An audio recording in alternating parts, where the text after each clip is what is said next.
Hey everyone, Ralston here, owner of Strive Academics. Welcome to Ahead of the Curve, episode 10, where we talk about the tips, strategies, and resources that students need to stay ahead of their peers. Today, we're going to be talking about simple social studies strategies for students. So, this episode is going to kind of wrap up the simple strategies that series that I've been doing. Where in previous episodes, check it out, we've done math, science, and also reading before. So now we're going to talk a little bit more about social studies, histories, and civics a little bit too. So when it comes to social studies and civics and all of that, it's really not as complicated to start getting a good feel for the general concepts. And really, when it comes down to it, when you think about it, a lot of it comes down to repetition.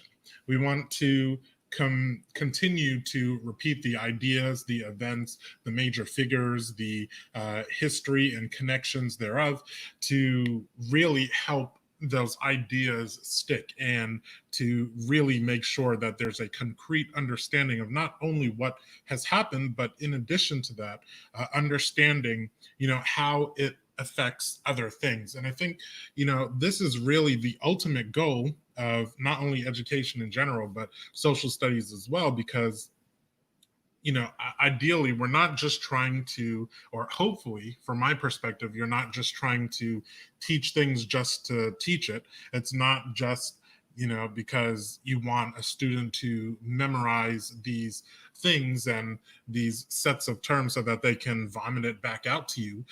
The ultimate goal of education is to create critical thinkers, to create a competent member of society who is able to participate, to understand how, policies and actions and things are trying to influence them, how they influence other things in the future, and then be able to use their mind to contribute to society as a whole. And so this is where I see social studies taking a very important role. And I think in a lot of ways, it's kind of been shoved into the back corner, especially with the extra emphasis on math and science. And while that's very important, especially for job and vocational skills, it's a very important skill set to develop in our society today.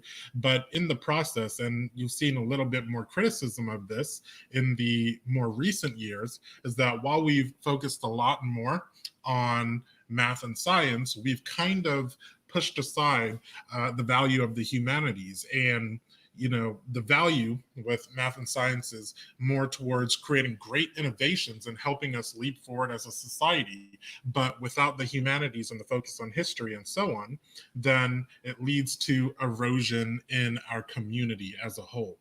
And so this is where it becomes important to really have a firm grasp and foundation in the civic, social studies, and so on. So, where do we start? Some of the basic ways when we're talking about starting with younger children is just get them interested and knowledgeable about the very basics of the outline of the country. Like, what does the rest of the country look like? What do the cultures look like? What's the geography like? And so one of the big places I would start would just be to start familiarizing kids with the geography. What are some of the major land masses? What kind of climate do you have in the country? What are some of the major states and parties and things like that? Getting an idea of just, what it's like to live in the US in this case. Going from there, then you'd want to start introducing some important figures. So I would start, a great place to start is George Washington and other figures. You may even want to maybe move back a little bit more into the colonial times and talk about important thinkers and so on there. Presidents are always a great way to start. So talk about our founding fathers, but then also those who went on to become presidents. Then talking about some of the really major presidents and how they've shaped the overall landscape of the US as well. And then, start adding in important other speakers and figures, important thinkers like W.E.B. Du Bois or um, Martin Luther King, and other individuals like that. You can start sprinkling them in throughout. And generally, as I see it, the way that we want to approach social studies and history is to we kind of want to start out really broad and then get ever more narrow as time goes on. So we want to get more specific every time that we come back to revisiting certain types of information. And so we want to get more granular over time to further understand the nuances and different intricacies of how those things connect with one another. Going from there, you might want to start talking about things like just the basic organization of the government.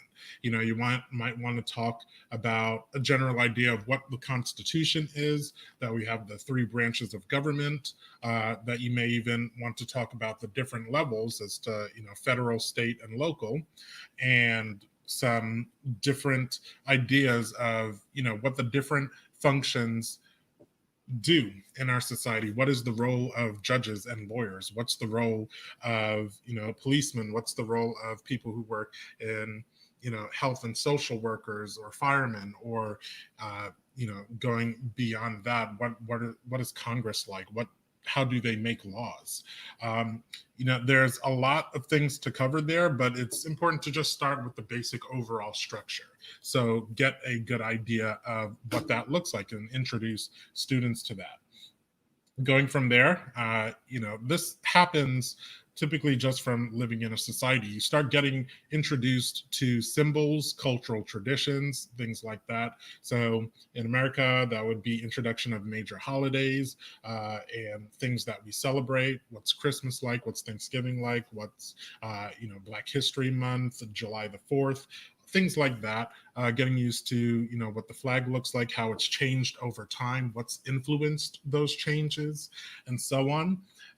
It's good to get students introduced to that and get them more familiar with all of those things, because this is, and really, as I said, coming back to living in a society, part of the major role is to part of the major thing that informs how society operates is the ways that we share similar symbols, traditions, beliefs, in addition to just living close to one another.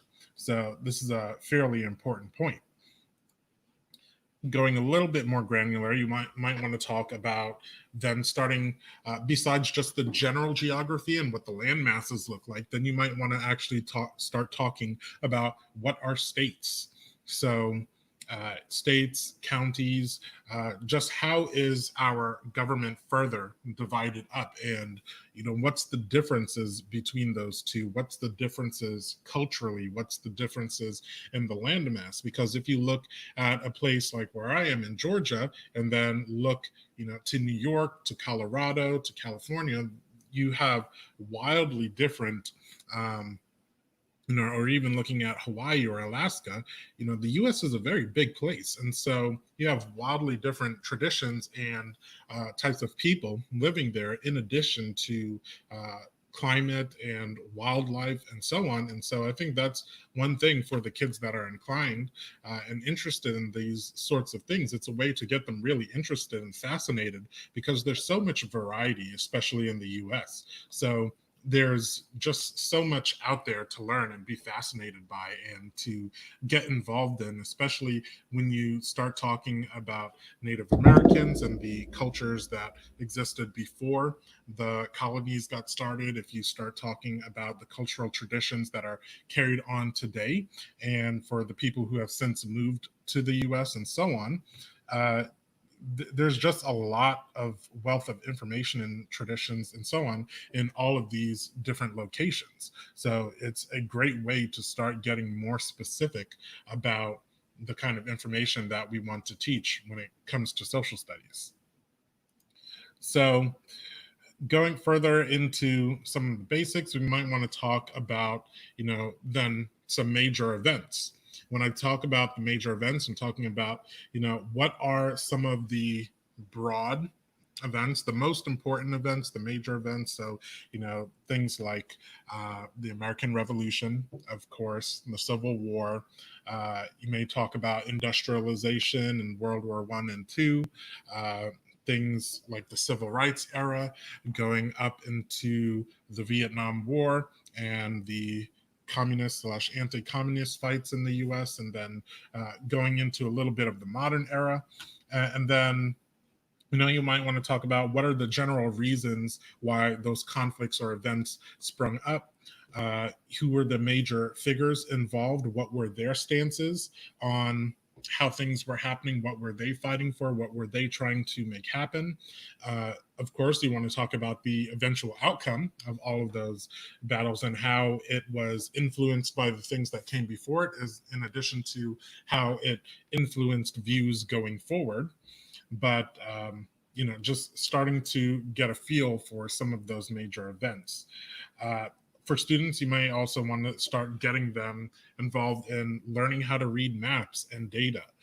As I mentioned a little bit more in the math episode, a lot of students have trouble reading things like maps, diagrams, charts, data, and so on. And so this is a very important skill to cultivate, to be able to really pay attention to the details of the map, because a lot of people tend to, I've seen this in my students, they tend to just skim and look at the overall picture. And while that's great, they don't tend to pay attention to the specifics, to the margins, to the key terms, or the legend of the map, and so on. The things that actually gives you the useful information in addition to whatever picture you may see.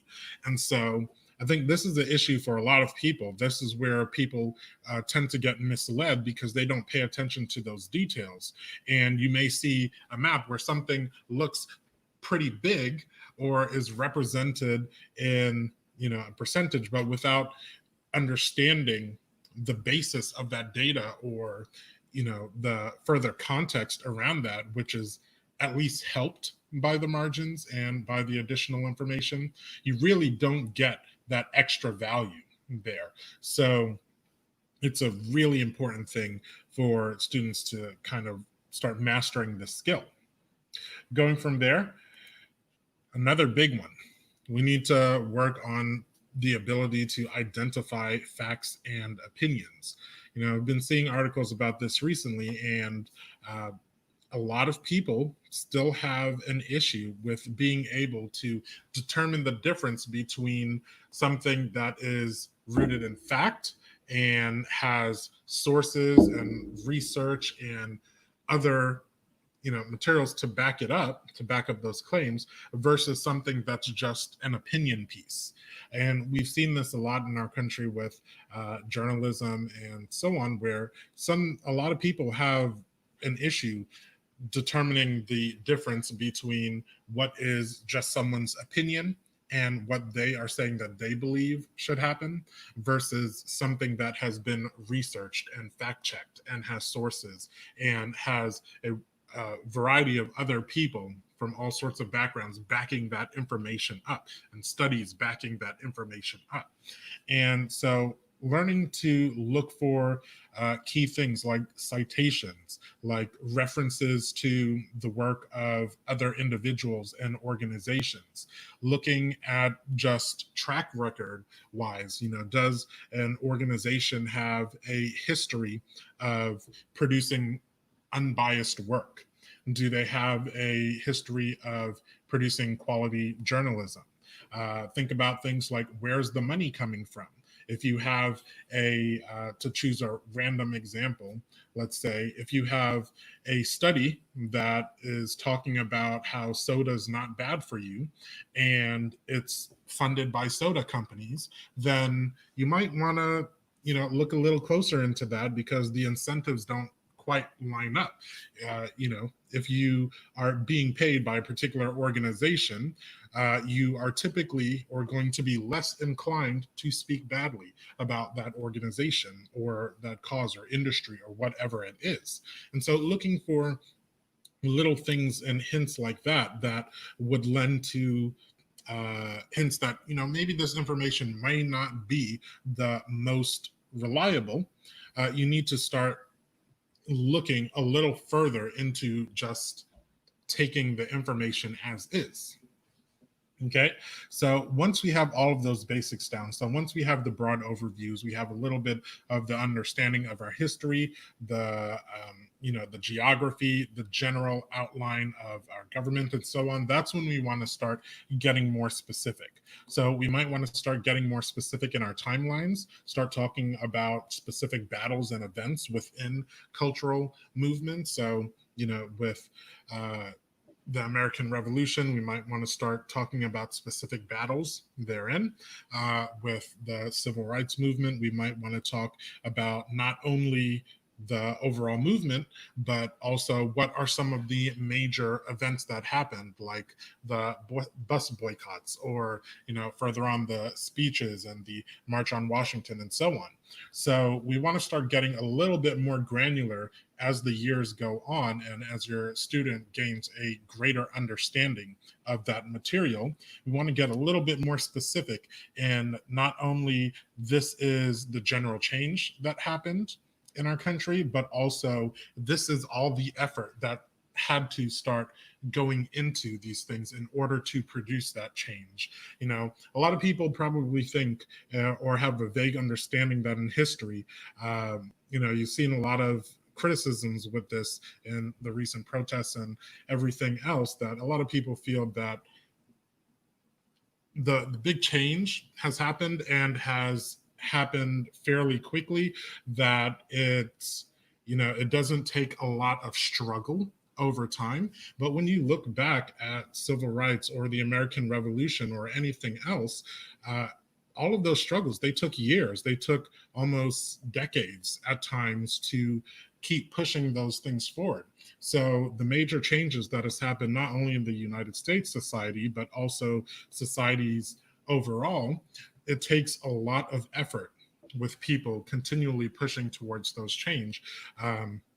To make those things happen. And so a lot of people don't understand the more granular details as to the things that are informing the changes that have happened in society. And we kind of tend to view history in this picture, like World War II happened, there was Pearl Harbor, maybe US got in and we won and things like that. A lot of students, a lot of people kind of have a view like that, where it's kind of blase, like it was a quick thing that happened, but it was a struggle over multiple years, just as we see with things today. So it's important to start getting a little bit more about that perspective. Once students have a great understanding of that, then you might want to dive into a little bit more world history, start talking about the history from before, how things like the Roman Empire influenced later, like the British law and so on, which then further influenced thoughts in the colonial times, which led to some of the basis in the American legal system. You might want to talk about other events like the Ottoman Empire and how that affected things in the modern world. And so on, but then also just how the cultures, traditions, and histories from other countries have influenced things for them over time, and then has therefore eventually made an impact on us as we came into more contact with them, how we started to interact with them a little bit more. And then once we have a somewhat firm understanding of our history, I would recommend going into more detail about civics. Start talking more in detail about the government and how it's organized, how things get done in government. Start talking about the Constitution and its organization, about the articles, about the amendments and when they occurred, why they occurred, how long it took to ratify those amendments to the Constitution, and so on. And then once you start getting into more of that, start adding in primary sources. So look for essays, look for speeches, videos, songs, first-hand accounts, documentaries, all sorts of things that greater inform about what the people at that time thought about the events that were going on. It helps you gain a greater perspective on the whole as to how things were affected in society. And then once you start talking about primary sources and reading those primary sources, you know, read things like important literature as a starting point. You can pick up a book like 1984 or Frankenstein, or, uh, you know, there's so many other books that I wouldn't even have the time to.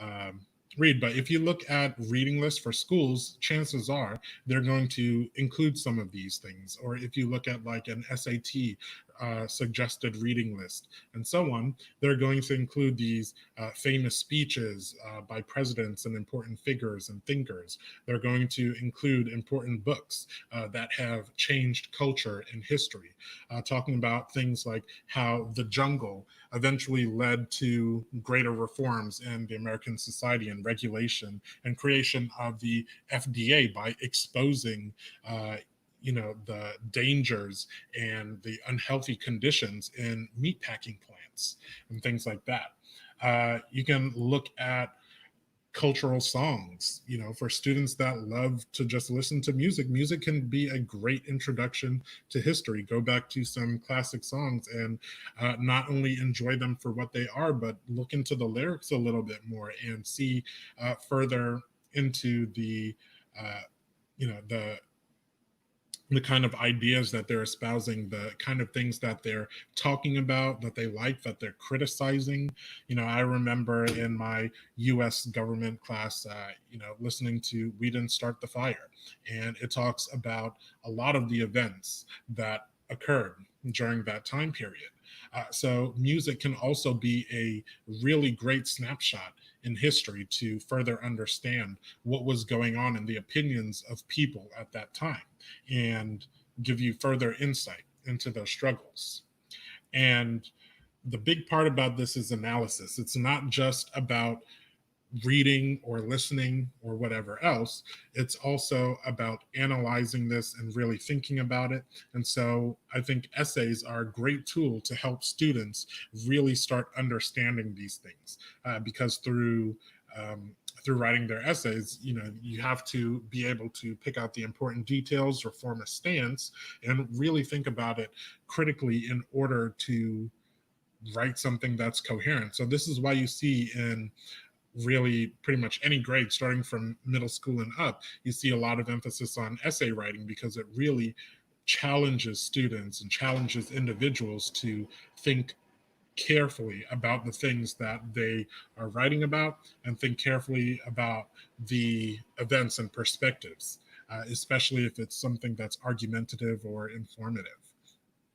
And once we have all of these foundations in place, once you start getting into more of the primary sources, you really want to start looking for all sorts of different ways to start making those connections. Because as I mentioned in the beginning, the connections are the most important part, because you want to connect the history to how it was informed by the things before it, and also how it now has an effect on the things that are happening in our society today. A great example of this, at least in the American justice system, would be the Supreme Court. The rulings from before and the events and cultural movements that happened before has a lot of sway on the further Supreme Court decisions that come down the line. And that in turn affects the ways that society can move, because they're kind of the final say on how the law is supposed to be interpreted. And so find ways to make those connections between how this song helped change the movement or gave support to this, or showed the changing sentiment in the country, to talk about how this particular figure made changes that now affect your life today, how this speech changed the viewpoints and changed the direction of what was happening, or how, because one particular event happened or didn't happen, how it has led to a monumental shift in history. There's all sorts of examples of that sort of stuff happening time and time again. So again, the key point here is that ultimately you want to be focusing on making those connections for your student, because Making those connections is what really helps them think and what really helps them become a much more conscious um, person that's involved greater in our society as well. So that's where I'm going to end it. Again, main thing there is making those connections in addition to just the broad overall knowledge. Some quick announcements before I go. So up until now, I've been live streaming things on Instagram, YouTube, and Facebook. For the time being, we're going to stop the live streams at least on Facebook and YouTube. And I may do something pre recorded or may just have it in the main podcast feed, which you can find on Apple Podcasts or whatever other podcast platform you listen to, whether it's through some other app or Stitcher or otherwise. In addition to that, more specific to students. So we've been seeing, in a kind of a follow up from what I mentioned last time, we've been seeing a lot more colleges pushing for testing optional for admissions. So we're seeing a lot more pressure for colleges to start introducing testing optional policies, at least for the short term. So just keep an eye out for that, especially if you have a student going to college either this year or in the next year, where a lot of colleges are starting to drop the requirements for the SAT and ACT. So just something to be aware of. And last, a resource before we go. I actually have a few here. So first, I'd recommend USA.gov. This is kind of the launching point for anyone that's interested in knowing and understanding anything about the US. USA.gov is kind of the main website for the United States government, where they kind of put everything in one spot. And so if you go to their about page /about-d.us, you can have, they have a lot of educational resources there, and it's a great starting point. But it's probably more geared towards when students are a little older. When you're looking for something for a little bit younger students, I would suggest two resources. First, iCivics.org, where it talks a lot about those civic engagements that I was mentioning before. So understanding the government and the law and the Constitution. Whereas before with USA.gov, they have resources for history and so on, which are very useful as a starting point. But the civics resources is probably much more for older students. Then I'd also recommend the constitutioncenter.org. And again, I'll link this in the description, but they have educational resources for students looking to learn more about our history and, again, how the government works about civics in the United States. And then just some other resources, many of which I've already kind of mentioned before. I'd look at some primary sources. So you can look at the Constitution, at Supreme Court cases, briefings, dissents. Look up an SAT suggested reading list or your school's suggested reading list or summer reading list, things like that. All great places to get started. So I really hope you take this information and are able to start finding ways to implement it immediately. A great way to start is to visit some of these sites and maybe just start a little bit more reading and start having more conversations about not only what your student sees happening, but also conversations about what has happened, and get them to chime in, get them to give their opinions, what they think happened or should have happened, and kind of walk them through the thought process and being able to start connecting those dots and starting to care and engage in everything. So I hope you take these resources and that they're super helpful. I'll talk to you next time in about 2 weeks. I hope you all stay safe out there.